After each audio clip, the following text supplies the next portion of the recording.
my 20s and my 30-year-old patients, they've all said, my friends don't really want to hang out with me anymore.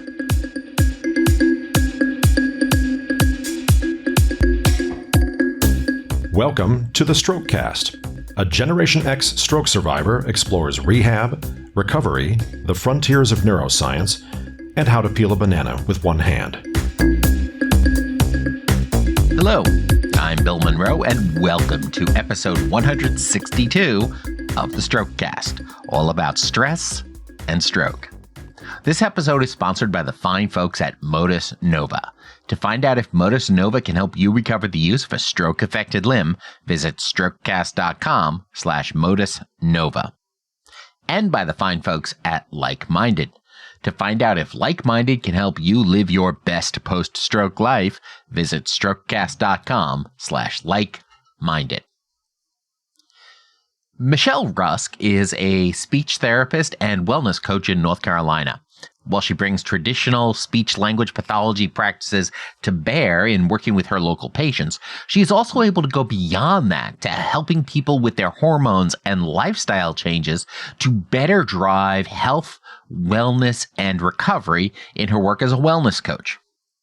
In this conversation, we have a deeper discussion about the nature of stress, how stress and stroke connect, and how to understand the hormones that course through our bodies every day.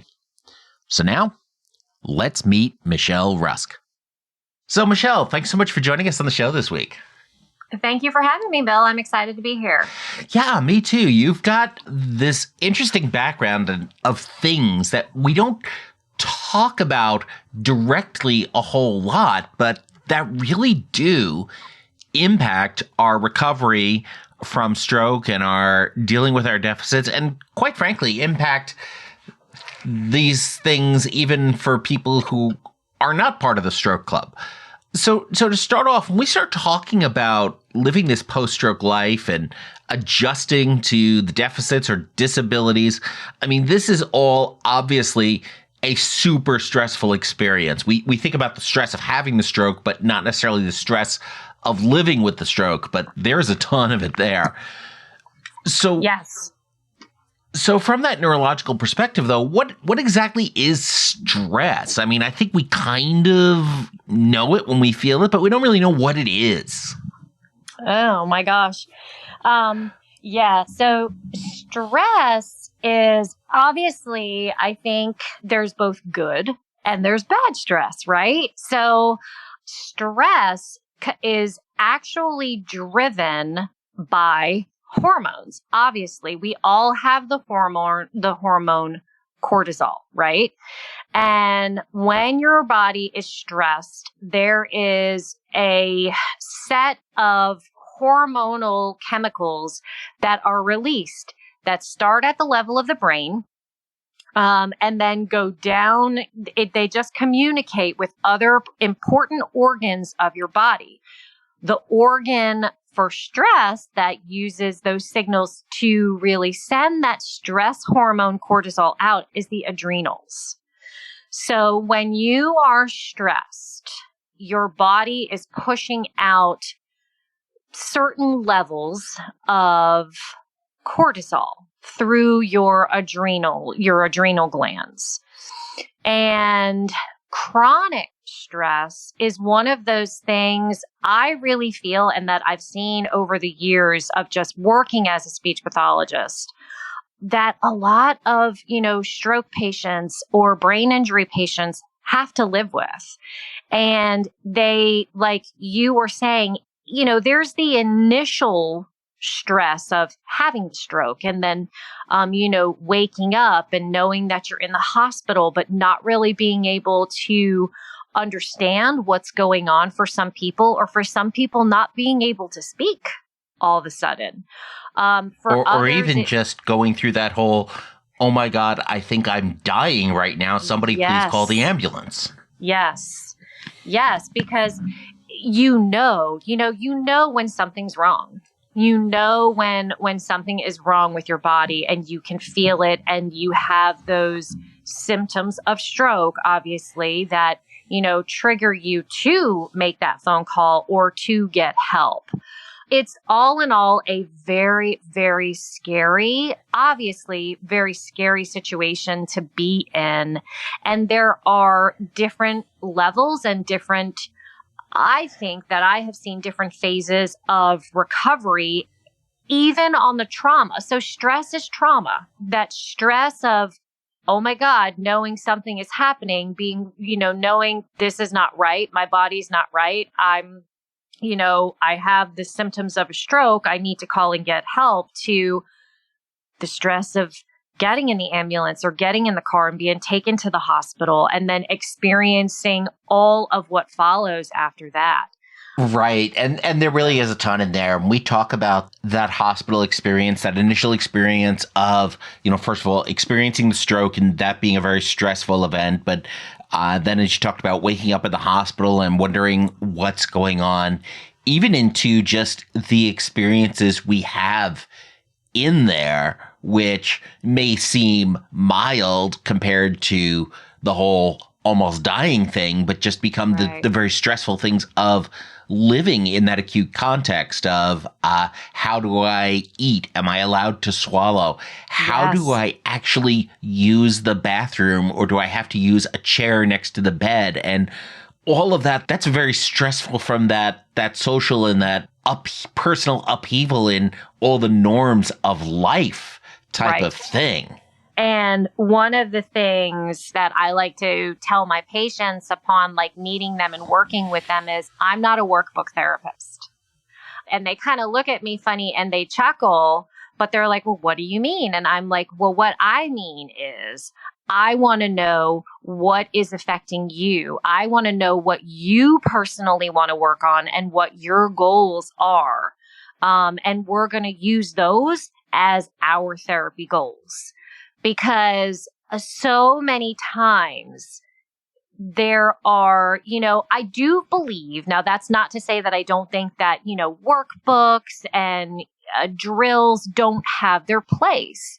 It's kind of like medicine, right? Medicine has its place, but it's overused. I feel the same way about workbooks.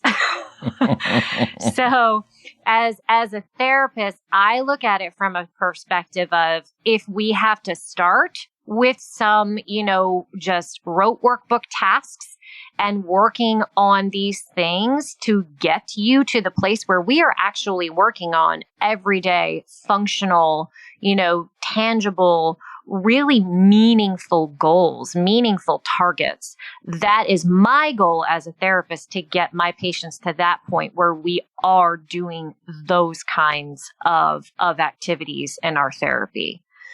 So, and it just makes it so much more meaningful. And stress is such a big part of that, because if I have a patient that says, actually, this is a great example. One of my patients that I'm seeing right now, he has apraxia of speech, which is very difficult, but he has come so far and he wants to drive.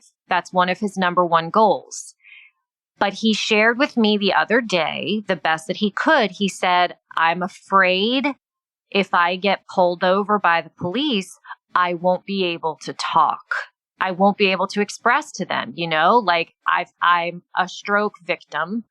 I can understand, because with apraxia, it's getting your words out is the problem. It's a problem. It's a breakdown on the motor strip of the brain. So he understands everything, but he can't necessarily put it together to get the words out.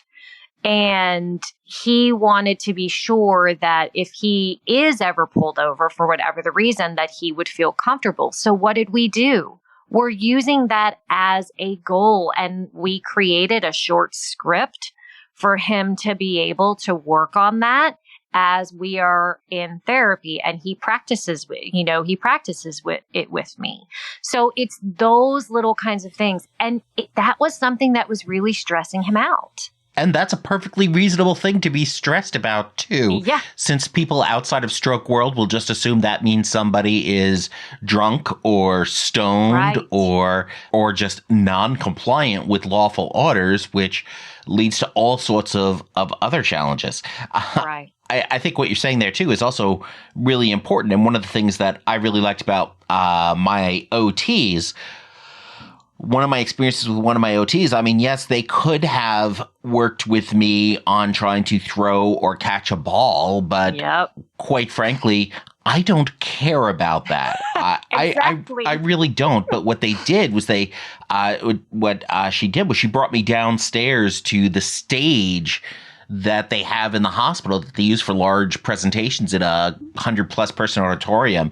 And I got to practice just walking a stage and delivering a talk from a stage. And that stuff was just really that much more valuable to me. Stuff when you care about your goals, you work harder on your goals. Exactly. Yes. I think one of these other things we talk about with stress that gets overlooked is I think many of us have heard the term PTSD or PTSS, post-traumatic stress syndrome. So we know kind of that stress is a part of that, but we don't think about that this condition we hear about actually is born of stress. It is. And I think a lot of times it's often, and rightfully so, it's often associated with, military. That being said, though, it has such a broader meaning, and it applies to so many different people and experiences and reasons for the PTSD. And absolutely, stroke is one of them, traumatic brain injury, having a concussion, all of those, stress as a child, all kinds of things. But yes, absolutely, I agree. So we've kind of talked a little bit about this, but let's go just a little bit deeper. We've talked about how stress is driven by the cortisol produced by the adrenals. What exactly does that influx of cortisol then into our system do? Okay, that is a fantastic question. So, as I pointed out earlier, there's good stress and there's bad stress. So, a little bit of cortisol, what a lot of people don't realize, it's the reason why you wake up in the morning. If we had flat levels of cortisol, none of us would be waking up. It's the cortisol hormone that begins to rise at the beginning of the day that makes you wake up and get out of bed. And then you have a normal level of cortisol for normal levels of stress that, ebb and flow throughout the day, because that's another thing about your hormones is they fluctuate all day long. So as you encounter stress throughout your day, your cortisol level might bounce up, but then it comes back down to, where it should be. When there's chronic stress, that's when we run into the real problems with cortisol, because it never comes back down and the cortisol stays too high. So what ends up happening is your adrenals start to get really tired over time. I'm not a fan of the term adrenal fatigue, but it is out there. It is used a lot. But what is happening is exactly that. Your adrenals are just constantly pushing out too high levels of cortisol. They're working too hard over time. And then they start to fizzle out and they start to get tired. And that's why everybody calls it adrenal fatigue. But it's what causes that is different for every single person. Whatever somebody's trigger is, whatever stress it is they're experiencing over time is what is causing that. That will ultimately have a negative effect on the body because it will cause inflammation throughout the body. It really does wreak havoc on you after so long of having to deal with that.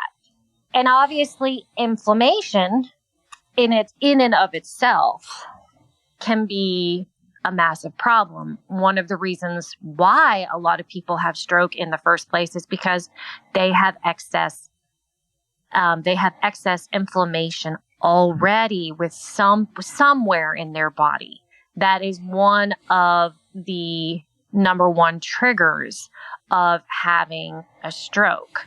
So it's really, really interesting. I really feel that addressing hormones is so underlooked at, and we really need to start looking at that more because it's a huge driving factor in our society that people are walking around with imbalanced hormones and they don't even realize it and they don't even know what to do about it.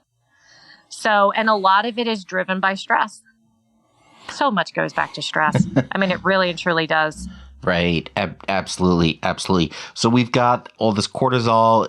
In addition to driving inflammation, it also is having other impacts on our biology. I mean, the whole reason for it, it's not just about waking up. It's also going to do things like drive the body to dump more sugar into the circulatory system, to drive up the blood pressure, to drive up the heart rate. Yes. All because it's meant to, because those are emergency responses we need to flee from that lion who has just spotted us. And it's very good to have the body be able to do that. Exactly. Yes. But it is very good, but too much is not. Exactly. You want it to spike your blood pressure when you're going to need suddenly that extra surge of energy and oxygen to those muscles in your legs. But when it's just running there all the time and running that, even when you're just sitting there watching court TV or whatever, that's when you get problems that cause stroke. Yeah. That's an excellent way to explain it. So we've now been talking a little bit about the acute stress versus the chronic stress. And then it sounds like then chronic stress is caused by those perpetually high levels of cortisol in our system. And we're coming out of this very stressful time and coming into this therapeutic environment where suddenly we need to relearn how to speak, something we haven't done since we were 2 years old, or learn how to use our brains. So, I mean, how does then that stress management or teaching folks to manage their stress, I mean, how does that play a role in treating patients who may have some executive functioning challenges after stroke? It's really different for every patient. And I'm not just saying that to say that. I'm saying that to share that the way that I deal with each patient is literally so individual, because I may have one patient that has just a bubbly personality, and laughter might be their personal preference of medicine. Like, we just laugh. We might talk about funny things in therapy, or we might, just engage in conversation about something that they might think is funny. I might have somebody that's a little bit more serious and wants to talk more about their career or what they did before their stroke.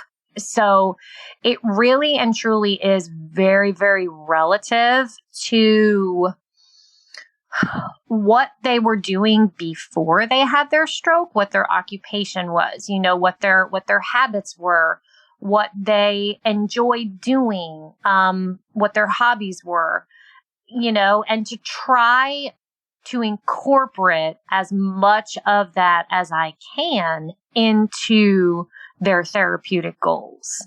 And I just think that when you come at therapy from that perspective, actually, it's not even therapy. I think when you come at a challenge with a perspective, with a positive perspective, and how you can actually help that person using things that are interesting to that person, it just makes it so much more motivating. It's like kids too. When you're working with kids, I homeschool 3 out of my 4 kids. So I can tell when my son is very bored and when he's working with me. So sometimes you just have to change it up. Now at that age, it is a little bit more challenging because he's learning so many rules, and it is a little bit more drill driven, just kind of naturally. But there are things that you can do to spice it up and to make it fun. Like, one of the parents in a parent group that I'm in, just as a quick example, was saying that her child was having a really difficult time recalling story elements, which, by the way, is something that I not only do with kids, but I do with adults as well. But she had a picture of her son who is an archer aiming at a target. And I said, make it active. I said, for every detail that he can recall, have him shoot the target. Or, because at that point, you're making it not only fun for them, but you're putting it more into an active state, for that child. So, and it's the same thing for adults, just giving them little tips that they can do, even if it's just something like that. So, yeah. I think what's really interesting, you talk about recalling story elements there. I can still, and tying that into personally, I can still recall going through my initial assessment with the SLP in the hospital. And I still recall the beginning of that story. I had to remember because it was about the fire department and a fire on someplace on May the 4th. And there are two reasons I still remember that. And that's, first of all, the passive voice in the story annoyed me. So I kept editing it in my retelling to remove the passive voice and make it active because passive voice just bugs the heck out of me in general. Yes. Yes. And the other thing is that it took place on May the 4th, which is, of course, Star Wars Day. Oh my gosh. and she looked very confused when I started referring to that. My goodness. So we're talking about this, and we're talking about recalling story elements in this, in helping people rebuild this executive functioning. That executive functioning, of course, drives so many of the decisions that we make, or even our ability to make a decision. Yes. Which will also be affected by stress. Exactly. It's this whole loop. You're already in a stressful situation, which harms executive functioning, which means that you're not going to be making the best decisions. Because again, in a high stress situation, high cortisol situation, you don't have to make a decision. You just need to know to run from that lion.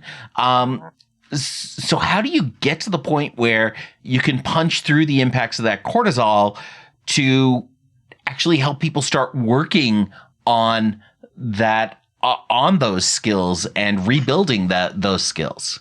Okay, so that is an excellent question, and it's a loaded question. So just bear with me. So one of the reasons why I became a wellness coach in addition to a speech therapist is because I love being able to offer the service of something called a Dutch test. I am a firm believer that testing and not guessing is the best way to figure out what the heck is going on with your hormones.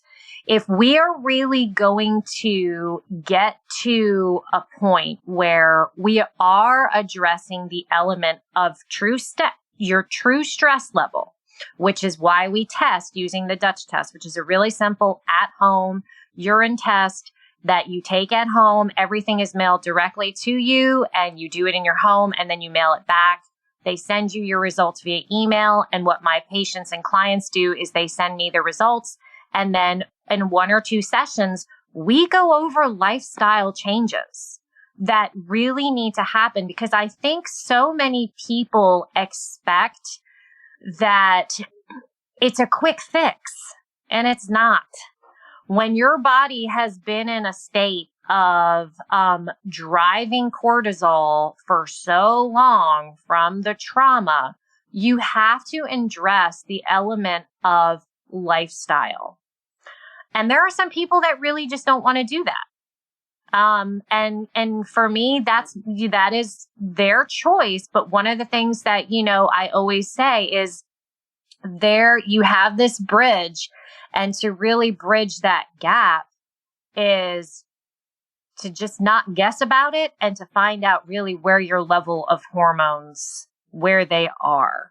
And the Dutch test is a great test because it looks at all of your different hormones. Looks at estrogen, progesterone, testosterone. It looks at your adrenals very, very deeply. It also looks at some neurochemicals as well, like dopamine, melatonin. It's just a really great, very, very thorough test.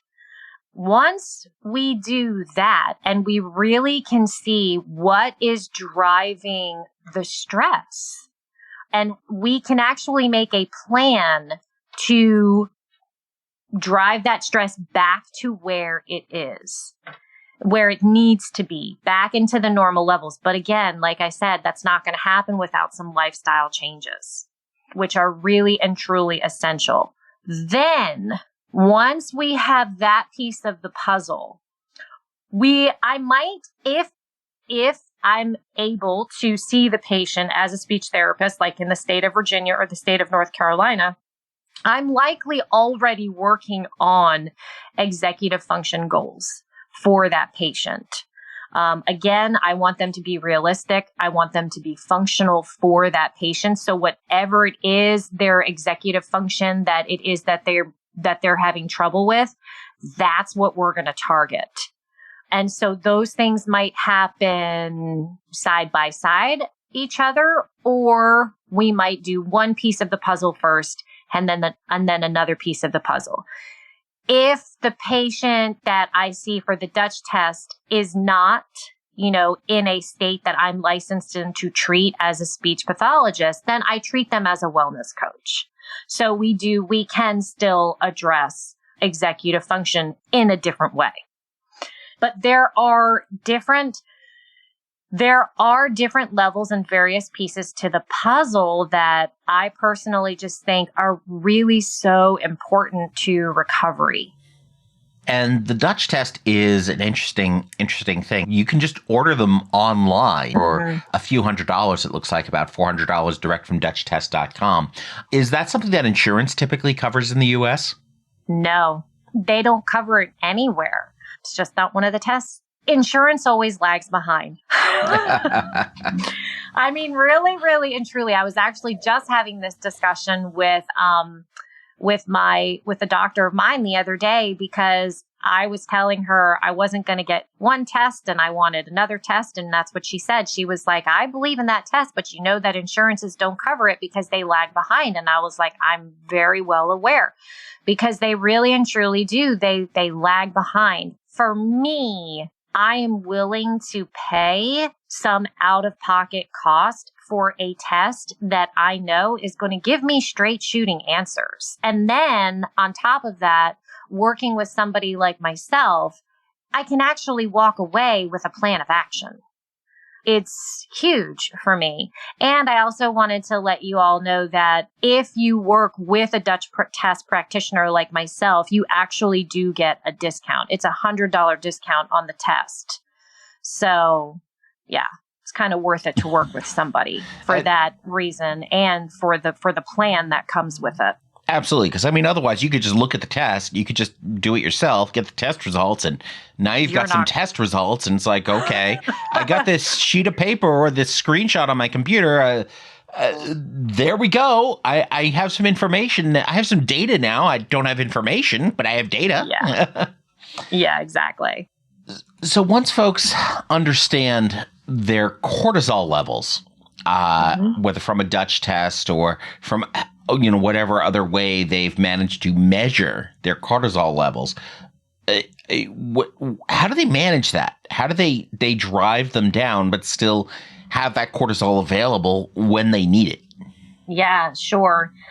It's lifestyle. A lot of it is lifestyle. So we kind of we got to peel back the layers like an onion, and we have to try to figure out, where did the stress start, as far back as we can go and as far back as they can remember, to, really just peeling back those layers and then looking at your day-to-day function of what's a day in your life like, which I think is a really, really important question. Are you happy? Are you sad about it? If you're sad about it, what can we do to make it better? What are some things that you would like to do? Boom, there are some goals right there. And believe it or not, all of that's working on executive functioning. And the reason why I say that is because executive functioning is all about, it is your brain's control center of how you're thinking through things, how you're planning things, how you're organizing things, which is oftentimes really hard. And if stress is in the way, then we really have to tackle those, even though they might be simple questions, to a lot of patients that are coming out of having a stroke and then finding, if they do the Dutch test and their cortisol levels are too high, then these are all questions, as simple as they may be, but that we really need to go through, because we have to discuss those little nuances of, okay, how much are you exercising? What does your diet look like? What kinds of things are you eating? Because I will tell you, yes, that is all part of it. Not drinking enough water throughout the day, not eating well, or eating a lot of processed foods. That will all drive your inflammatory markers through the roof. And if we're trying to bring them down, it's a lifestyle change. And exercise can also be, I think a lot of people look at exercise as fantastic, and we all need it, right? We all absolutely need exercise, but your body, if it is already under states of chronic stress, exercise, food, not getting enough water, that's adding stress to your body. And of course, I think one of the things you mentioned there with things, these can be simple, but it's never just that. Simple does not necessarily mean easy. No, exactly. Yeah. So, of course, as we're going through this and we're trying to manage all of this, we're probably brought through a lot of stress from our pre-stroke life. And then we go through this traumatic experience. We go through this major change in our lifestyle. Our financials have taken a major hit. Our ability to do the things we're passionate about or that we just have to do, from, cleaning the house to making a living may have taken a major hit. Our ability to interact with people has taken a major hit. And of course, all of this is continuing to feed on that stress level, on that cortisol level, driving up our blood sugar, driving up our blood pressure, which of course puts us at higher risk for another stroke, and that fear becomes another stress. And all this compounds on itself. And especially folks with aphasia also now experience some of these extra challenges of interacting with people, whether from their ability to speak smoothly or the ability to just understand how to engage with people in a normal conversational rhythm and how to calibrate for that. So, I mean, how do you go ahead and help people address those skills? Yeah. One of the things that I'm actually doing is something called social wellness groups. And I have a social wellness group for my stroke patients. And then I also have a social wellness group for traumatic brain injury patients. And we do this via teletherapy. So we do this online, which is fantastic because anyone across the United States or world could join. And quite frankly, getting to a therapeutic appointment is an incredibly stressful thing for a lot of folks. You gotta, even if it's a 45-minute appointment, you've got to set aside 3 to 4 hours of the day to allow for getting ready to go out in public, dealing with transportation, getting there, checking in, waiting, all of that other stuff. And then afterwards, go home and get back to home and manage all of that. And that just is incredibly stressful for a lot of folks who don't have now newer disabilities. Right. And I will say that I had my reservations about doing teletherapy in the beginning when I first ventured out in this world to offer teletherapy. And I love it. And actually, so do my patients. And it's amazing. It's just a really great way because they're comfortable. They're in the comfort of their own home. they can go to the kitchen and get themselves, a cup of tea or a glass of water. The stress, it really eliminates so much of that stress. And I have actually seen my patients really soar, which is one of the reasons why I decided. And in this case, just to clarify, we mean SOAR, not SORE. Yes, good distinction. But I started to see a need, like my patients were making great progress in individual, just one-on-one therapy. But then I really sat back and I was looking at what are they missing? What are my patients really, really missing? And what it was the social aspect of practice, because they couldn't get out of their house very easily to go and visit with friends. Quite frankly, some of my patients have even said they've lost friends because my 20s and my 30-year-old patients, they've all said, my friends don't really want to hang out with me anymore, which is sad. But unfortunately, it's like my mom always said, then that they really weren't friends from the very beginning. And quite frankly, as stroke survivors, we scare the heck out of other folks because we're also a visible reminder that, yeah, you knew me before this happened. This can happen to you tonight. Yeah. At any moment. It's 100% true, which is one of the reasons why I always go back to lifestyle. Because if you really want to decrease your risk, you have to take that step, right? Like that's a big, huge, giant step, but you really, really do. But again, addressing in the social wellness aspect of things, it gives them the opportunity, it gives the patients the opportunity to engage with no stress of feeling like, oh, they're going to be looking at me funny. Or what if I say something that doesn't make sense? Or what if I say it doesn't matter in these groups, and they get great practice because they're not worried about it. Because they know that, okay, well, they had a stroke too. So they have their own set of issues. So if I make a mistake, I don't have to worry about it. So it completely shaves off that level of stress, and the patients, I've seen them grow from not really wanting to talk to now, like they're engaging and they're asking each other questions. And is it perfect? No, but that's the whole purpose of the group. So how does a lot of this sounds similar to the experience that I have when, especially in the before times, when we had our in-person support group meetings and new people would come in for their first time, and I'd be able to say, look, if you're going to struggle with your word finding or anything like that, if you're going to struggle to just get around the room quickly or smoothly, don't worry about it. You're in a place where you don't have to apologize for that. You're surrounded by people who get it. And the visual relief you see on people's faces when they realize that, it is just, yeah, exactly. It is just so huge.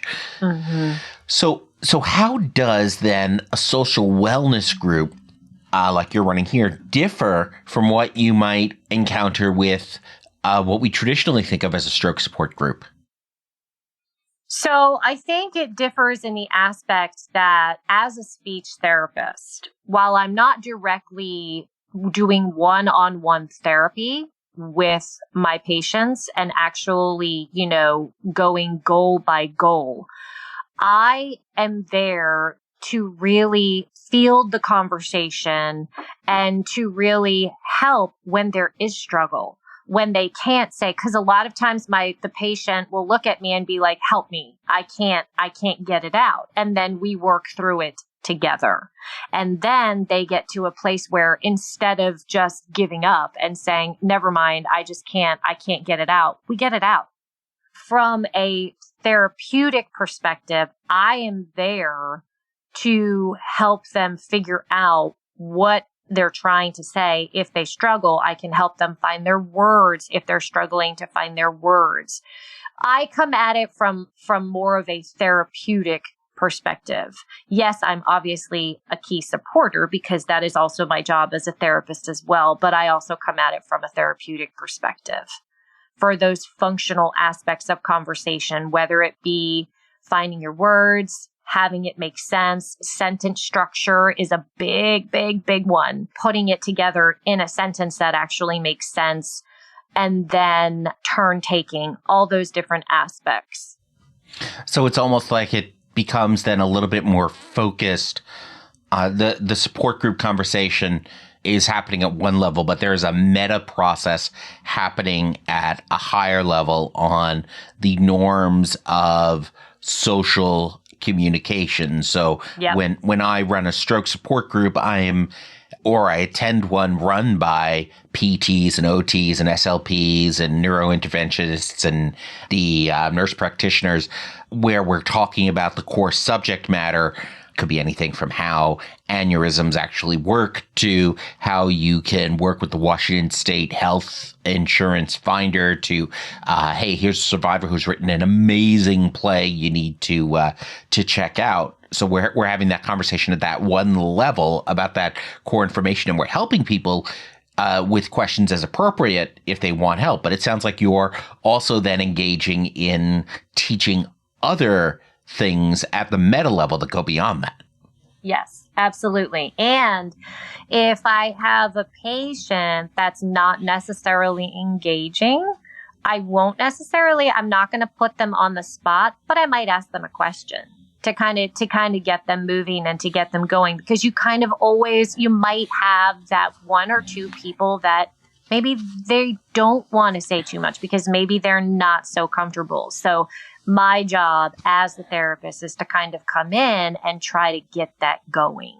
And that's something I do. I find I do. Of course, I am not any kind of medical practitioner, just sort of random marketing guy who knows way more about neurology and neuroplasticity than any marketing guy should ever know.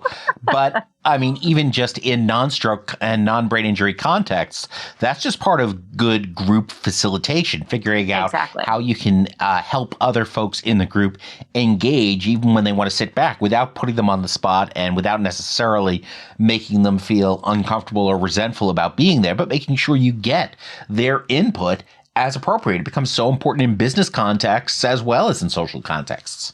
Yes, absolutely. So these groups are certainly giving you an opportunity to help with coaching some of those skills. You're helping folks learn how to manage their cortisol levels, and which of course impacts their stress levels, which of course impacts their physical responses to stress, which overall impacts their risk for stroke or a second stroke or heart attack or all sorts of other conditions.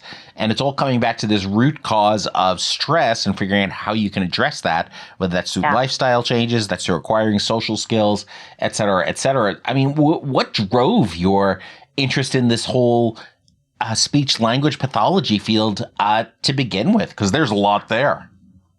Yeah, there is.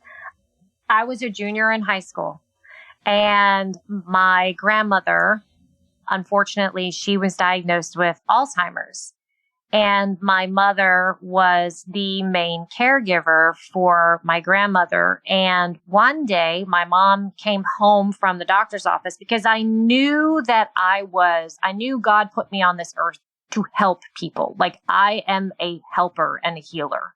And I knew that. I felt it in my bones, but I knew I wanted to do something in the medical field, but I was kind of back and forth about, I don't really know. Maybe I'll do nursing. Maybe I'll become a doctor. But math always intimidated me. So I was like, maybe not a doctor so much. But my mom came home with a pamphlet one day, and she gave me this pamphlet, and it was all about speech language pathology. And I mean, I tore that thing up. I read it forward and backwards and upside down. I mean, I was hooked. It was almost like divine intervention at that point, where I just knew, I was like, wow, this is what I'm supposed to be doing for the rest of my life. And so I literally, and that does not happen to very many people. I mean, I was only in high school. I was a junior in high school. And then I went into college I did my undergraduate in 3 years and then got accepted to my master's, and I went straight through my master's. And then I just eat up all this information. And then what happened along the way to me was I personally got sick. And that opened up the entire wellness aspect of who I was and who I was developing into. So I dove headfirst while I was doing, my speech language pathology into learning all about health and wellness and health coaching. And I already knew so much, but I realized, oh my God, there is so much that I really did not know. And it changed so many aspects of how I practiced. And it changed me personally on a personal level, as an individual, as a mother, as who I am as a person. Again, my lifestyle habits, everything changed. It really has been the best thing that ever happened. And now I own my own practice, and, I'm doing my speech pathology and I'm doing the wellness aspect of it. And I just get so much joy. I really just love being able to offer all of this. And it was a lot of time, and it was a lot of thinking of, well, how does this go together? How does speech pathology go together with wellness? And that's where the Dutch test came in. So I went and I did a certification all on the Dutch test and learning how to do the Dutch test and how to interpret the Dutch test. And that was pretty intense because it's an in-depth screening of your hormones. But what I've noticed along the way is there's so many people that are, yes, walking around with that extra stress and the excess inflammation, and it's wreaking havoc on their systems, which, as you said, it's going to lead to, at some point, something's going to give. So if we can manage it in small pieces, but manage it also from a perspective of having some kind of data to work with, I just think it really just helps to set everybody up for success. Absolutely. Absolutely. You talk about, eventually something has to give. I mean, even if we don't think about that in terms of the stroke context, I mean, even in Star Trek, occasionally they can run the Enterprise at up over warp factor 9. But if you do that for too long, the whole ship's going to collapse. Yeah, it's very true. Yes. So you also do a lot of treatment with children as well. And I think that's where a lot of people first hear, but if they hear about, speech therapy or speech pathology, they think about it in the context of schools and working with kids. And, really, ultimately, I've said this a lot, but it is the worst branded field of the medical professionals. It really is. 100%. It drives me insane. And I think, I truly think this is just my perspective. And I know other speech therapists have shared this too, that our name does not do us justice. Yeah, absolutely. It absolutely does not. The whole idea that, the idea your speech therapist is probably going to be the one who works on your ability to swallow. And it's like, well, yeah, I mean, what? They're both near the mouth, but what? Yes. Yep. And following in bad branding, we have the occupational therapists who are not going to help you get a job. Like I said, I'm a marketing guy, not a medical guy. I mean, what's the best thing about this job? Oh my goodness. I think the best thing about this job, and on my Instagram, I actually posted yesterday, is not to say that I ever want to see my patients get discharged, because I absolutely we really get into, I get a rapport with my patients, and we become friends a lot of the times, like as we're working through our therapy. But to see how excited they are when they are discharged, and when they actually feel like they can they can feel confident and they can feel in control of, yeah, I have the tools now. I have the strategies. I know, I know my levels and I know that I can do this. It's just so, it's fantastic. Like it's just such a great feeling. And just to see the excitement on their faces. Like I said, I just discharged one of my patients yesterday who suffered a traumatic brain injury, and he has just done amazing. I mean, he's just come so far and has just done amazing things. And he couldn't believe it yesterday. He was like, gosh, when I think back to where I started when we first started working together to now, like, oh my gosh. And it's those like little comments to me that I'm just like, it's one of the best things ever. So that is fantastic. That's one of those things too. I encourage people, especially in the early days when you probably least want to do it, is to take a lot of pictures, take a lot of videos, record a lot of audio. Yes. Because you're not going to see the progress day to day. When you can look back at those pictures from a month ago or 3 months ago or 6 months ago or a year ago, you can really see just how far you've come. Yep. Yes. And that brings us to our hack of the week. But first, let's talk about sponsor Modus Nova. Repetitions drive recovery. That's why our PTs and OTs tell us to do our exercises. It's not about building muscle in the limb. It's about teaching the brain how to use that limb again. The Modus Hand and Modus Foot can help. The Modus Hand is an AI-controlled, air-powered robotic exoskeleton that helps me move my hand while I play video games. It helps me get in the thousands of repetitions I need to re-engage that limb. And maybe it can help you too. Visit strokecast.com/MotusNova to find out. Use promo code StrokeCast for 10% off your first month. And that brings us back to our hack or hacks of the week. Don't do it alone. That's one of my top tips is do not do it alone. Don't isolate yourself. Don't think that you can do it by yourself and then really feel all that struggle and stress, because it's truly not worth it when there are so many people out there. There's so many groups.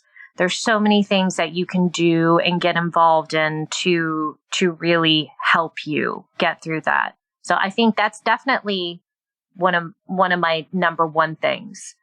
I think my second thing is definitely use your everyday environment as therapy.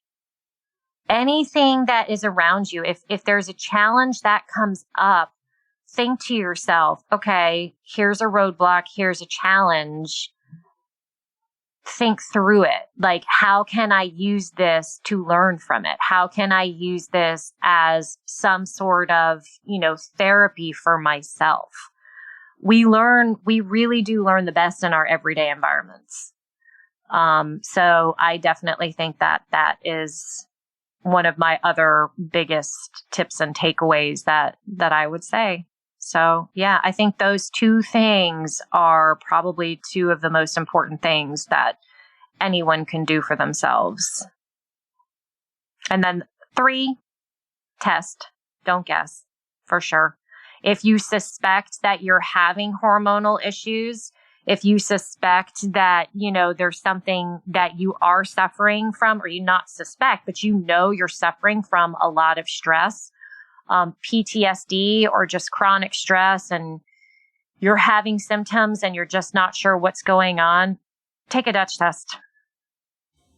So, and those are some great tools for figuring out where you're at, and then figuring out some of your next steps, what kind of practitioner to engage with, whether that's going to be a wellness expert, an SLP, a neuropsychologist, exactly, whatever, and even a neuroendocrinologist, which is, if there's something going on the Dutch test that leads me to say you actually need to see a medical doctor for this, then we go from there as well. So, yep. Neuroendocrinology is a field I have never heard of, but now I need to go find some neuroendocrinologists to talk to because, it's amazing how brain injury, of course, different parts of the brain, especially the lower level functions, when we start talking about brainstem, that's all going to have a direct impact on our hormonal levels and controlling the glands that secrete those things. And once that stuff starts getting broken, it starts doing all sorts of messed up stuff. Yes. I mean, one of the interesting things I learned in, an episode we just had just a couple of weeks ago with Olga, she had a brainstem stroke, which then triggered just ongoing vomiting as the brain tries to figure out something is wrong. Let's just get rid of everything in the system. And that got treated at the hospital with a medication called Zofran, which the way it works is by suppressing serotonin, and that's when I learned serotonin, actually, which is normally what we think of as one of the happy chemicals, actually is also causes vomiting. It's fascinating how all this stuff interacts. Wow. Yeah. So Michelle, this has been great. If folks want to know more about you and what you're up to, where should they go? They can go to my website, which is coastalstw.com. If you can't find me there, you can find me on Coastal Speech Therapy and Wellness on Facebook and on Instagram. And then to reach me directly, you can email me at Michelle with 2 L's at coastalstw.com or call at 757-529-0600. So those are all different ways you can find me. Well, that is fantastic. And I will go ahead and include all that information and all those links over in the show notes. Okay. So, Michelle, this has been fantastic. Thank you so much for joining me today. You are very welcome, and thank you for having me. This has been a lot of fun. I have an update about a previous guest, and I'm going to get to that in just a moment. But first, I want to talk about sponsor Like Minded. Because in this episode, we talked a lot about the importance of community and having a community, and Like Minded can help. Like Minded can be a great way to connect with others in the stroke survivor community. It is a nonprofit membership program that helps you live your best post-stroke life. Like Minded offers classes on everything from hand exercises to telling your story. The virtual classes are led by survivors, by OTs, by PTs, by doctors, and more. They're held throughout the week, but if you can't attend the one you want, it's okay, because members get access to the recorded versions of the sessions, so you can still catch up. If you have a specific question, reach out through the private text messaging group that's also a part of the program. Get the support you need and deserve to live your best life. To find out if Like Minded is right for you, visit strokecast.com/like-minded. Use promo code STROKECAST to save 20% on your first month. Back in February of 2021, I interviewed Mimi Hayes, and you can listen to that conversation at strokecast.com/Mimi, and those links are also going to be in the show notes. Mimi had a stroke in basically her first week as a teacher after graduating from college, so early 20s, and it took an angrily long time for the doctors to actually recognize her stroke and treat her. The care she got at first was just rage-worthy, and we talked about that in that episode. So after an experience like that, I mean, what is somebody going to do?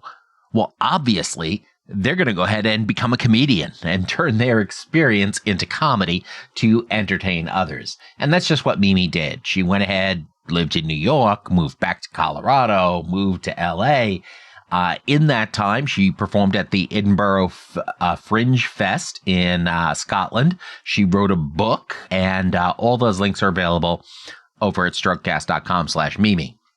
Well, now Mimi has a Kickstarter to go back to the Edinburgh Fringe Festival, and she recorded a little bit to talk about that. So let's hear from Mimi Hayes. Hi everybody, this is Mimi Hayes. I am a brain-injured comedian and author, and Bill has been so kind to let me record a little bit to chat with all of you today about what I'm doing right now, which is a Kickstarter to get me to the biggest theater arts festival in the world. It's called Edinburgh Fringe Festival. I've gone once before. I'm very excited to go again this year. And what you can do is you can pledge. There's a couple levels you can pledge in my Kickstarter. I'm sure Bill will include the link. And what that will do is help a brain-injured artist get across the world to perform a one-woman show. So I'm very excited, and thank you all so much for your support and love. And again, this is just such a great opportunity for the community. I've met so many brain-injured people doing this festival, and I'm excited to go back and meet some more. So thanks, everybody, and hope you have a great day. If you're interested in learning more about the Kickstarter, go ahead and visit strokecast.com/Mimi's Kickstarter, or just go to the show notes for this episode at strokecast.com/stress to find links to the Fringe Fest and to Mimi's Kickstarter. Be sure to check that out. So in this episode, of course, we were talking a lot about stress. Stress, it builds up in our lives both before and after stroke. There are both local sources in our personal and our work lives, and there are larger societal factors that seem to have gotten more prominent every year of this century, which, by the way, is more than 20% over, which is mind-boggling and its own source of stress now. But this stress, it builds and it builds, but in the absence of a specific event, we may not even notice that our stress level is just continually rising a little bit all the time. There's the fable of the frog at play here, and it may be apocryphal. Actually, I kind of hope it is. But the point stands. It says that if you try to put a frog in a pot of boiling water, the frog will naturally freak out and jump out of the water. But if instead you put that frog in a pot of lukewarm water, it'll just stay there because that lukewarm water is kind of comfy. And if you slowly increase the temperature, it will still sit there because it may not notice the change until you've heated it enough that it's too late and you get it up to boiling and find that the frog is already dead. Now, I'm no amphibious expert, so take that for the metaphor that it is. But the point is that that's how much of the stress in our lives is. It builds and it builds slowly. Our cortisol levels rise and they don't fall back as much as they should. They drive our blood pressure, our blood sugar, and other evolutionary protection measures that haven't adapted well to modern life yet. Throw in a stroke and now you've got the stress of post-stroke life, and you've got a recipe to make the situation even worse. So what can you do about it? Well, first, you have to understand the situation. You have to look around at your life and start keeping track of the things that are driving your stress. Can you eliminate all of them? No. Can you eliminate some of them? Probably. Remember, we don't need to get it perfect. We really don't. We just need to get it better. So, to learn more about your cortisol and your other hormone levels, that's a great reason to talk to your doctor or to a wellness coach like Michelle, or heck, even Michelle herself. Her phone number and email address are in the show notes. You can also consider a Dutch test. And with that information, you, your family, and your medical team can make more informed decisions about the lifestyle changes that may help you live a healthier and a more pleasant life, and hopefully prevent another stroke in the future. Now, this, of course, doesn't just apply to stroke survivors. Also, caregivers, medical professionals, and innocent bystanders are all contending with their own sources of stress and cortisol driving factors in their lives. So it's something that everybody really does need to take another look at, but please try not to stress out about your cortisol levels. To learn more about Michelle's work and her clinic, or follow her on social media, or even just give her a call, head on over to strokecast.com/stress to find all the links that she mentioned. to share or start a discussion about stress with someone you know, give them the link strokecast.com/stress so they can listen to that too. If you'd like to learn more about Mimi Hayes, go ahead and listen to our original interview at strokecast.com/Mimi. Check out her Kickstarter at strokecast.com/Mimi's Kickstarter, or just go to strokecast.com/stress to find all of those links to those resources about Mimi's work and projects as well. Finally, subscribe to the Strokecast newsletter for free for news and episode notes at strokecast.com/news. And, of course, as always, don't get best. Get better. Thanks a lot. I'm Bill Monroe, and I'll talk to you soon.